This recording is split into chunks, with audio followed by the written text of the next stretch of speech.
Xullas qarindoshlar, lavash xamirning ustiga qiymani shunday qilib, ust-must terib chiqib, anindan keyin bunday qilib kesib, chetidan shashlik sixlardan tiqib, shashlikni kesgandek kesib olib, xopkada pishirib oladigan bo'lsak, shunday hech kim bay narsa bo'lar ekanmushdi.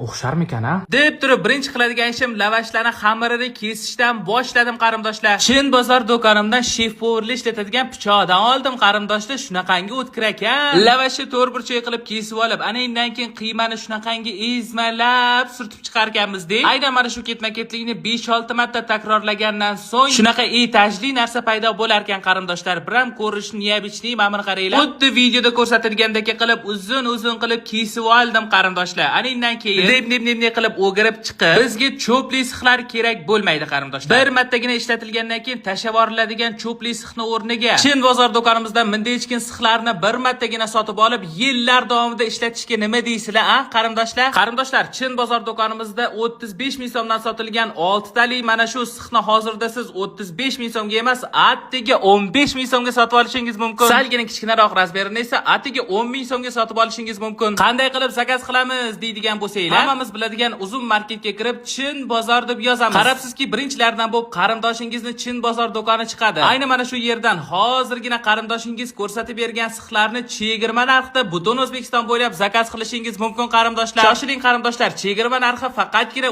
3 kun amal qiladi. Sixlarni kerakli joylarga tiqqanimizdan so'ng shunaqangi chiroyli qiyma shashlikka o'xshab chiqdi-yu bu janavar. Shashligimiz ustidan yanada chiroy bersin deb ketchupni bir chiroyli qilib surib chiqdi.